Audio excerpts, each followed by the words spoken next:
Hello everyone, welcome to my channel. तो friends, आज हम लोग डिस्कस करेंगे जो अभी नेट का एग्ज़ाम हो चुका था आप लोगों का। तो एडुकेशन का क्वेश्चन पेपर हम लोग डिस्कस करेंगे शिफ्ट 1 का। ठीक है। तो फ्रेंड्स, ये मेरा टेलीग्राम ग्रुप का नाम है, ये नाम सर्च करके आप ग्रुप ज्वाइन कर लेना। फिर मेरे क्लासेस की जो भी इंपॉर्टेंट नोटिफिकेशन होता है आपको टाइम टू टाइम मिलता रहेगा। ठीक है, चलो फिर स्टार्ट करते हैं। तो आज हम डिस्कस करेंगे शिफ्ट 1 के पेपर, जो एडुकेशन का पेपर है वो हम डिस्कस करेंगे। और आज ये पार्ट 1 है। आज इसी तरह हम थोड़ा थोड़ा क्वेश्चन करके डिस्कस कर लेंगे। आज हम 20 क्वेश्चन डिस्कस करेंगे। ठीक है, चलो फिर स्टार्ट करते हैं। ये है क्वेश्चन नंबर 1। तो इसमें पूछा गया, which of the following Indian school of philosophy rejects the वैदिक अथॉरिटी। इनमें से कौन सा फिलोसफी है जो वेदस को नहीं मानते हैं। तो हमें पता है कि वो चार्वाका फिलोसफी है। ठीक है, बिकॉज संख्या, न्याय, वैशेषिका, देन आपका क्या है, जो योगा है, वेदांत है, ये सब कुछ वेदस को मानते हैं। नेक्स्ट हम देखते हैं, social process takes place when there is. Social process कब होगा, मतलब सोशल प्रोसेस क्या है, कैसे हो सकता है। तो एसिमिलेशन के ज़रिए हो सकता है। ठीक है, एसिमिलेशन के ज़रिए क्या होगा, हम सोशल प्रोसेसेस को समझ सकते हैं। ठीक है, डिफरेंट डिफरेंट, जैसे कि हमें जो जिस कल्चर में हम रहते हैं, ठीक है, उससे रिलेटेड जो डिफरेंट डिफरेंट हमें क्या फॉलो करना है, क्या कुछ है, वो सब कुछ हम एसिमिलेशन के ज़रिए जान सकते हैं। तो इसीलिए इसका करेक्ट आंसर हो जाएगा एसिमिलेशन। तो वैसे भी बिशांस ने इनके अकॉर्डिंग ये है कि एसिमिलेशन को एक सोशल प्रोसेस बोला गया, जहाँ पे क्या होगा, इंडिविजुअल्स और groups come to share the same sentiments and goals. ठीक है, जहाँ पे हम क्या करते हैं, हम अपने अपने गोल शेयर करते हैं, अपने अपने थिंकिंग शेयर करते हैं। तो वो होता है एसिमिलेशन के ज़रिए वो सब कुछ होगा। तो उन्होंने एसिमिलेशन के एक सोशल प्रोसेस बोला, जहाँ पे हम क्या कर सकते हैं, डिफरेंट डिफरेंट लोगों के जो एटीट्यूड है, ठीक है, वो शेयर कर सकते हैं। And attitudes of many persons are united and thus develop into a united group. इसी तरीके से एक यूनाइटेड ग्रुप भी फॉर्म होते हैं। तो इसका आंसर हो जाएगा एसिमिलेशन। देन आपको पूछा गया कि ये कौन सा पर्सपेक्टिव है जिसके अकॉर्डिंग क्या है कि how family members and intimate couples, मतलब जो फैमिली मेम्बर्स के बीच जो इंटरेक्शन होते हैं डेली बेसिस पे, या फिर जो क्लोज कपल्स होते हैं उनके बीच जो डेली बेसिस पे इंटरेक्शन होते हैं, एंड वो लोग अपने अपने सिचुएशन एक दूसरे के साथ डिस्कस करते हैं, शेयर करते हैं। ठीक है, तो ये कौन से थ्योरी के साथ डील करते हैं। तो ये है आपका सोशल इंटरेक्शन थ्योरी। ठीक है, सोशल इंटरेक्शन थ्योरी में क्या होता है, जैसे हम अपने फैमिली मेम्बर्स के साथ या फिर जो हम लोग के साथ बहुत क्लोज है उनके साथ जैसे हम इंटरेक्ट करते हैं, वो आते हैं सोशल इंटरेक्शन थ्योरी में। और कन्वर्सेशन थ्योरी जो है ना, कन्वर्सेशन थ्योरी ये बहुत फॉर्मल होता है। ठीक है, फॉर्मल है, जैसे कि टीचर स्टूडेंट के बीच जो कन्वर्सेशन होता है। और मानो कि ये पहले ये थ्योरी किसके बेसिस पे दिया था, पहले जो ये आया था साइबरनेटिक्स के ऊपर, मतलब साइबर ये जो conversion theory it is based on cybernetics. ठीक है, और इसको दिया था पास्क ने, PASK, पास्क ने दिया था। और ये एक बहुत ही फॉर्मल थ्योरी है। फॉर्मल थ्योरी मतलब फॉर्मल हम ऑर्गेनाइजेशन में या फिर इसका कोई पर्टिकुलर सब्जेक्ट मैटर होता है। ठीक है, जिसके ऊपर हम डिस्कस करेंगे, तो इस तरीके का होता है। तो फॉर्मल एक एनवायरनमेंट होगा। ठीक है, ऐसा होता है जिसमें हम कन्वर्सेशन थ्योरी यूज़ करते हैं। और इसमें क्या होता है, कोई डिफरेंट सब्जेक्ट मैटर के ऊपर डिस्कस किया जाता है एंड उससे हमें प्रॉपर नॉलेज मिलता है।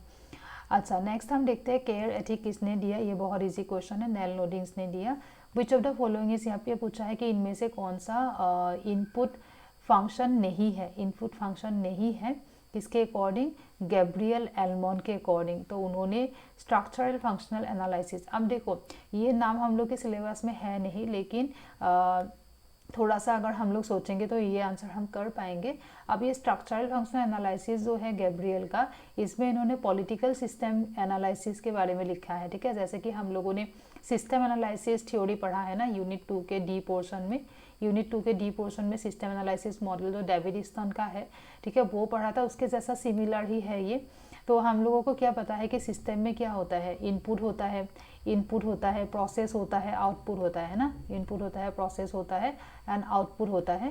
तो यहाँ पे भी स्ट्रक्चरल फंक्शनल एनालिसिस में भी ये पॉलिटिकल सिस्टम को ही एनालाइज करेंगे यहाँ पे भी। तो यहाँ पे क्या है, पॉलिटिकल सिस्टम किस तरीके से फॉर्म होते हैं, किस तरीके से उनका फंक्शन चलते हैं, उससे रिलेटेड ये एक एनालिसिस है, ठीक है, तो जो गैब्रियल एल्मोन ने दिया था। अब देखो प्रोसेस इनपुट होता है कि इनपुट हम लोगों के साइड से होगा, ठीक है, हम लोगों का जो डिमांड है, हम लोगों का जो सपोर्ट है वो होता है इनपुट। फिर वो हम क्या करेंगे, हमने वोट दिया, ठीक है, वोट दे के हम लोगों ने गवर्नमेंट फॉर्म करवाया। तो वो है, अभी क्या होगा, गवर्नमेंट फॉर्म होने के बाद वो यहाँ पे वो सिस्टम होगा, मतलब गवर्नमेंट अभी डिफरेंट काम करेंगे, है ना, तो ये पॉलिटिकल सिस्टम फॉर्म हो गया। उसके बाद हम लोगों का जो भी डिमांड है, क्या क्या डिमांड था, वो सब कुछ गवर्नमेंट देखेंगे एंड उनमें से कोई डिमांड फुलफिल भी किया जाएगा in the form of scheme, in the form of policy, है ना। तो गवर्नमेंट का जो डिसीजन होता है वो होता है आउटपुट। हम लोगों के साइड से जो होगा वो होगा इनपुट, हम लोगों का जैसा डिमांड या हम लोगों के साइड से जो है वो इनपुट है। अभी आपको पूछा है कि इनमें से कौन सा इनपुट नहीं है, मतलब कौन सा आउटपुट है, ठीक है, मतलब कौन सा गवर्नमेंट के साइड से हो सकता है। तो ये जो रूल एप्लीकेशन वो गवर्नमेंट डिसाइड करेंगे कि कौन क्या क्या रूल रेगुलेशन हमें फॉलो करना होगा, वो गवर्नमेंट डिसाइड करेंगे, ठीक है। तो इसीलिए rule application is not the input function. बाकी सब कुछ हम लोग के साइड से पॉलिटिकल सोशलाइजेशन। पॉलिटिकल सोशलाइजेशन में क्या होता है, जैसे कि हम लोगों को पॉलिटिकल सिस्टम के रिगार्डिंग हम लोगों का कैसा एटीट्यूड है, क्या मानना है, ठीक है, वो सब कुछ पॉलिटिकल सोशलाइजेशन में आते हैं। उसी तरीके से पॉलिटिकल कम्युनिकेशन है, इंटरेस्ट आर्टिकुलेशन है, ठीक है, ये सब कुछ क्या है, हम लोगों से रिलेटेड है।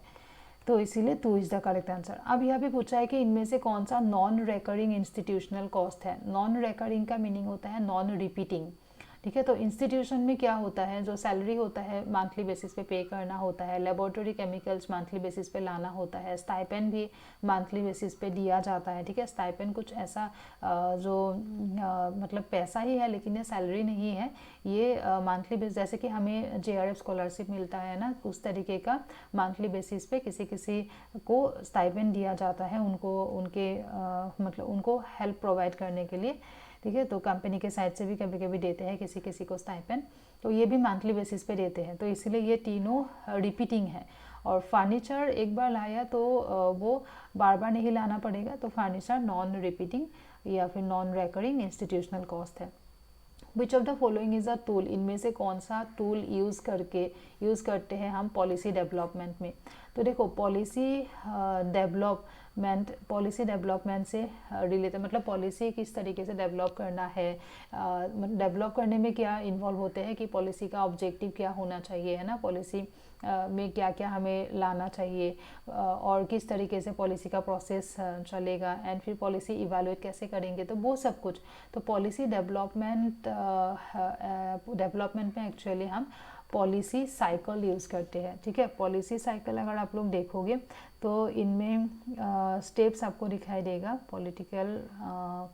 पॉलिसी साइकिल में स्टेप्स है, जैसे कि पॉलिटिकल एजेंडा है, एजेंडा सेट करते हैं पहले, देन पॉलिसी फॉर्मुलेट करते हैं, देन पॉलिसी अडॉप्ट किया जाएगा, देन पॉलिसी इम्प्लीमेंटेशन होगा, देन इवैल्यूएशन होगा, ठीक है।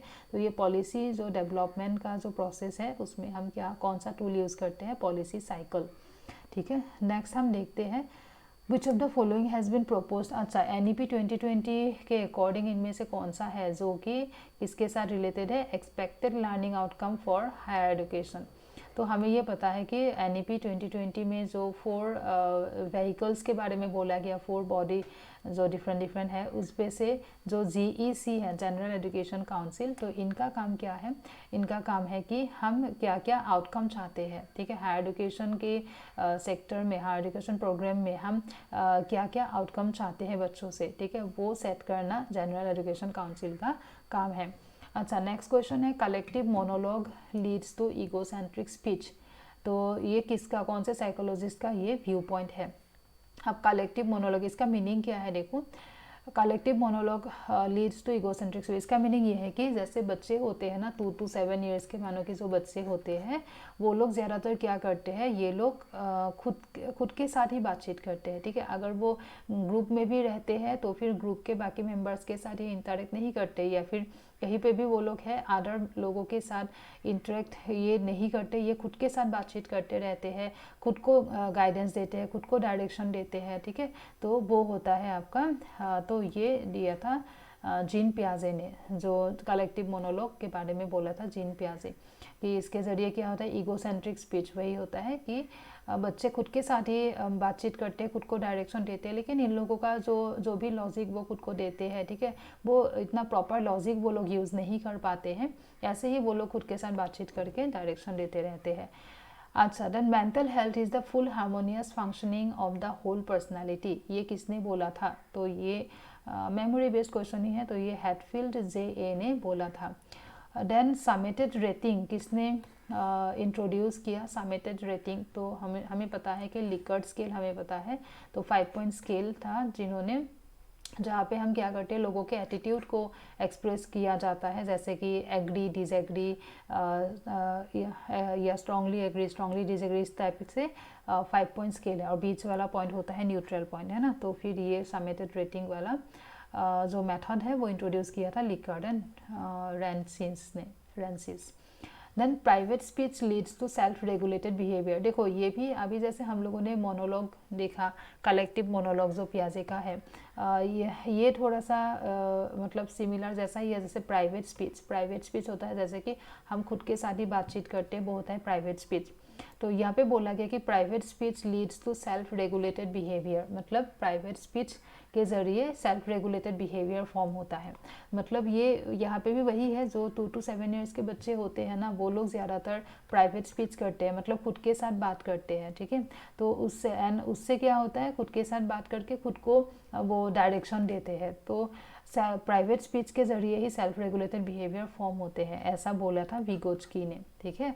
और पियाजे का जो है, पियाजे ने बोला था कि इस तरीके के जो बिहेवियर बच्चों का है कि वो खुद के साथ बातचीत करते हैं, तो उसके ज़रिए, और ईगोसेंट्रिक के बारे में इन्होंने बोला था, हम लोगों ने पढ़ा था प्री और पर्सनल स्टेज में, कि बच्चे क्या होते हैं, बहुत ज़्यादा ईगोसेंट्रिक हो जाते हैं, ठीक है। तो वो भी एक की पॉइंट था लास्ट क्वेश्चन में, इसमें जो ईगोसेंट्रिक स्पीच दिया, ये भी एक की पॉइंट था। तो ये पियाजे का है, और बाकी जो विगोच्की है उन्होंने जस्ट इतना बोला था कि प्राइवेट स्पीच के ज़रिए सेल्फ रेगुलेटेड बिहेवियर फॉर्म होता है। एनसीटीई का ऑब्जेक्टिव क्या था, ये बहुत इजी क्वेश्चन, तो टीचर एजुकेशन सिस्टम को डेवलप करना। देन एनक्वायरी ट्रेनिंग मॉडल दिया था रिचर्ड चर्चमैन ने। Which of the following is true about reflective teaching, reflective teaching में हम क्या करते हैं, खुद के टीचिंग के बारे में सोचते हैं कि हम लोगों ने कैसा पढ़ाया, कौन कौन सा ऑब्जेक्टिव फुलफिल हुआ, कौन कौन सा नहीं हो पाया, ठीक है। मतलब it is a cyclic process of thinking about teaching. Then आपको पूछा है कि अकॉर्डिंग टू NCFTE 2009, मतलब national curriculum framework of teacher education 2009, इनमें से कौन सा NCFTE के रिकमेंडेशन में नहीं आते हैं, ठीक है। तो फिर हम लोगों ने देखा जो थर्ड स्टेटमेंट है, ये एक नेगेटिव स्टेटमेंट हो गया कि ओनली थ्योरी पे फोकस करना, ठीक है। तो फिर ये एक नेगेटिव पॉइंट है, तो ये इसके रिकमेंडेशन पे नहीं है। नेक्स्ट हम देखते हैं which of the following is not a curriculum approach, तो ये सब कुछ अप्रोच हम लोगों ने पढ़ा है, करिकुलम अप्रोच है, तो literature approach is not a curriculum approach. और जो रिकन्सेप्चुअलिस्ट अप्रोच है, इसका ज़्यादा कंसर्न क्या होता है, चेंज और रिफॉर्म पे ज़्यादा फोकस है इनका। ओके, नेक्स्ट हम देखते हैं according to the non technical non scientific approach. Non scientific मतलब जो फ्लेक्सिबल होता है, ठीक है। साइंटिफिक होने से जो प्रॉपर मतलब स्टेप्स वगैरह फॉलो करते हैं ना, नॉन साइंटिफिक होने से ये यहाँ पे कोई प्रॉपर स्टेप वगैरह फॉलो नहीं करेंगे, ये फ्लेक्सिबल है। तो फिर इनमें से कौन सा है जो कि non technical non scientific approach के अकॉर्डिंग करिकुलम डेवलपमेंट कैसा होगा। अब देखो साइंटिफिक अप्रोच क्या होता है, साइंटिफिक अप्रोच फॉलो करने से ऑब्जेक्टिव होते हैं ना, ऑब्जेक्टिविटी होते हैं, यूनिवर्सल, लॉजिकल, ये सब कुछ साइंटिफिक अप्रोच से रिलेटेड है। तो ह्यूरिस्टिक हो गया non scientific non technical. Heuristic में क्या होता है, ये एक ऐसा अप्रोच है करिकुलम डेवलपमेंट का जिसमें कोई प्री डिटरमाइंड ऑब्जेक्टिव नहीं होता है, मतलब हम पहले से ही कोई ऑब्जेक्टिव डिसाइड नहीं करते हैं, प्रॉपर प्लान नहीं बनाया जाता है, ठीक है। इसका ये मानना है कि करिकुलम खुद ही इवॉल्व होगा, करिकुलम डेवलप हो जाएगा खुद ही, प्रॉपर कोई पहले से ही कोई प्लान हमें नहीं चाहिए, ऐसा मानना होता है ह्यूरिस्टिक का।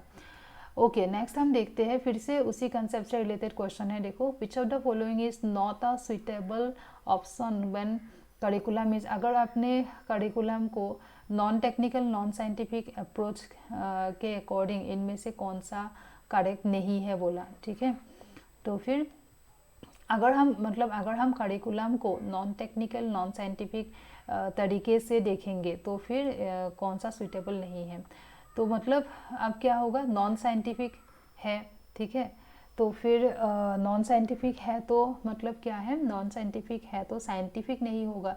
साइंटिफिक में हम क्या करते हैं, एक्सपीरियंस पे फोकस किया जाता है, ठीक है, एक्सपीरियंस पे फोकस किया जाता है, तो फिर कौन सा नहीं है पूछा तो हम क्या करेंगे, एक्सपीरियंस वाला हम नहीं लेंगे कि curriculum is viewed as the delivery of, तो प्रॉपर ये वाला कंसेप्ट नॉन साइंटिफिक में नहीं होता है। तो आपको पूछा है कि नॉन साइंटिफिक अप्रोच में कौन सा नहीं है, ठीक है, तो नॉन साइंटिफिक अप्रोच में क्या होता है, नॉन साइंटिफिक में कोई प्रॉपर प्लान वगैरह नहीं होता है, ठीक है, तो फिर इसीलिए मैप्ड आउट कंटेंट मतलब प्लान कंटेंट एक्सपीरियंस ये सब कुछ नहीं होगा, तो इसीलिए ये वाला करेक्ट स्टेटमेंट है।